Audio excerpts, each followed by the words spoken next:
جب یہ لوگ کشتی پر سوار ہوتے ہیں تو اپنے دین کو اللہ کے لیے خالص کر کے اس سے دعا مانگتے ہیں، پھر جب وہ انہیں بچا کر خشکی پر لے آتا ہے تو یکا یک یہ شرک کرنے لگتے ہیں۔ قائم ہو جاؤ اس بات پر اللہ کی طرف رجوع کرتے ہوئے اور ڈرو اس سے اور نماز قائم کرو اور نہ ہو جاؤ ان مشرکین میں سے۔ لوگوں کا حال یہ ہے کہ جب انہیں کوئی تکلیف پہنچتی ہے تو اپنے رب کی طرف رجوع کر کے اسے پکارتے ہیں، پھر جب وہ کچھ اپنی رحمت کا ذائقہ انہیں چکھا دیتا ہے تو یکا یک ان میں سے کچھ لوگ شرک کرنے لگتے ہیں۔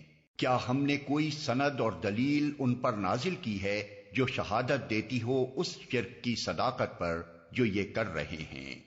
اللہ ہی ہے جس نے تم کو پیدا کیا، پھر تمہیں رزق دیا، پھر وہ تمہیں موت دیتا ہے، پھر وہ تمہیں زندہ کرے گا۔ کیا تمہارے ٹھہرائے ہوئے شریکوں میں سے کوئی ایسا ہے جو ان میں سے کوئی کام بھی کرتا ہو؟ پاک ہے وہ اور بہت بالا و برتر ہے اس شرک سے جو یہ لوگ کرتے ہیں۔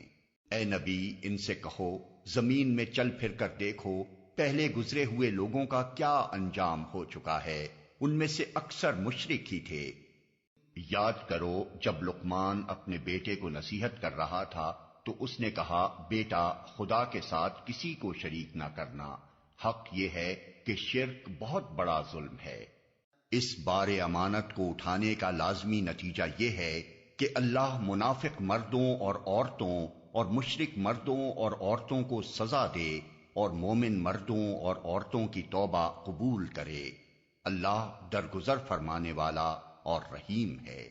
اے نبی ان مشرکین سے کہو کہ پکار دیکھو اپنے ان معبودوں کو جنہیں تم اللہ کے سوا اپنا معبود سمجھے بیٹھے ہو۔ وہ نہ آسمانوں میں کسی ذرہ برابر چیز کے مالک ہیں نہ زمین میں، وہ آسمان و زمین کی ملکیت میں شریک بھی نہیں ہیں، ان میں سے کوئی اللہ کا مددگار بھی نہیں ہے۔ انہیں پکارو تو وہ تمہاری دعائیں سن نہیں سکتے، اور سن لیں تو ان کا تمہیں کوئی جواب نہیں دے سکتے، اور قیامت کے روز وہ تمہارے شرک کا انکار کر دیں گے۔ حقیقت حال کی ایسی صحیح خبر تمہیں ایک خبردار کے سوا کوئی نہیں دے سکتا۔ اے نبی ان سے کہو کبھی تم نے دیکھا بھی ہے اپنے ان شریکوں کو جنہیں تم خدا کو چھوڑ کر پکارا کرتے ہو؟ مجھے بتاؤ انہوں نے زمین میں کیا پیدا کیا ہے یا آسمانوں میں ان کی کیا شرکت ہے؟ اگر یہ نہیں بتا سکتے تو ان سے پوچھو کیا ہم نے انہیں کوئی تحریر لکھ کر دی ہے جس کی بنا پر یہ اپنے شرک کے لیے کوئی صاف سند رکھتے ہوں؟ نہیں، بلکہ یہ ظالم ایک دوسرے کو محض فریب کے جھانسے دیے جا رہے ہیں۔ یہ بات تمہیں ان سے صاف کہہ دینی چاہیے کیونکہ تمہاری طرف اور تم سے پہلے گزرے ہوئے تمام انبیاء کی طرف یہ وحی بھیجی جا چکی ہے کہ اگر تم نے شرک کیا تو تمہارا عمل ضائع ہو جائے گا اور تم خسارے میں رہو گے۔ ان لوگوں نے اللہ کی قدر ہی نہ کی جیسا کہ اس کی قدر کرنے کا حق ہے۔ اس کی قدرت کاملہ کا حال تو یہ ہے کہ قیامت کے روز پوری زمین اس کی مٹھی میں ہوگی اور آسمان اس کے دست راست میں لپٹے ہوئے ہوں گے۔ پاک اور بالا تر ہے وہ اس شرک سے جو یہ لوگ کرتے ہیں، اور اللہ ٹھیک ٹھیک بے لاگ فیصلہ کرے گا۔ رہے وہ جن کو یہ مشرکین اللہ کو چھوڑ کر پکارتے ہیں، وہ کسی چیز کا بھی فیصلہ کرنے والے نہیں ہیں، بلا شبہ اللہ ہی سب کچھ سننے اور دیکھنے والا ہے۔ اے نبی ان سے کہو میں تو ایک بشر ہوں تم جیسا، مجھے وحی کے ذریعے سے بتایا جاتا ہے کہ تمہارا خدا تو بس ایک ہی خدا ہے، لہذا تم سیدھے اسی کا رخ اختیار کرو اور اس سے معافی چاہو۔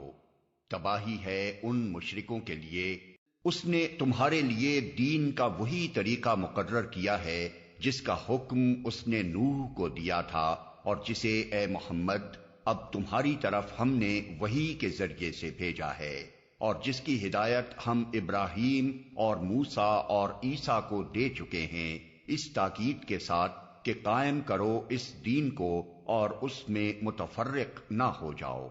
یہی بات ان مشرکین کو سخت ناگوار ہوئی ہے جس کی طرف اے محمد تم انہیں دعوت دے رہے ہو۔ اللہ جسے چاہتا ہے اپنا کر لیتا ہے، اور وہ اپنی طرف آنے کا راستہ اسی کو دکھاتا ہے جو اس کی طرف رجوع کرے۔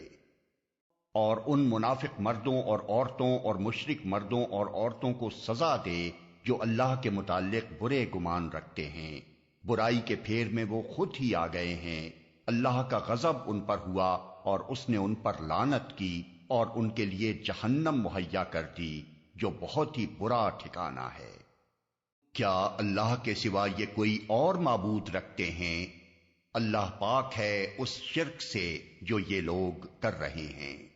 وہ اللہ ہی ہے جس کے سوا کوئی معبود نہیں، وہ بادشاہ ہے نہایت مقدس، سراسر سلامتی، امن دینے والا، نگہبان، سب پر غالب، اپنا حکم بزور نافذ کرنے والا اور بڑا ہی ہو کر رہنے والا۔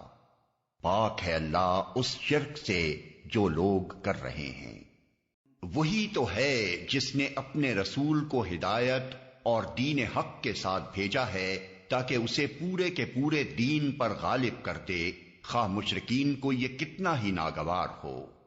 اہل کتاب اور مشرکین میں سے جو لوگ کافر تھے وہ اپنے کفر سے باز آنے والے نہ تھے جب تک کہ ان کے پاس دلیل روشن نہ آ جائے۔ اہل کتاب اور مشرکین میں سے جن لوگوں نے کفر کیا ہے وہ یقیناً جہنم کی آگ میں جائیں گے اور ہمیشہ اس میں رہیں گے۔ یہ لوگ بدترین خلائق ہیں۔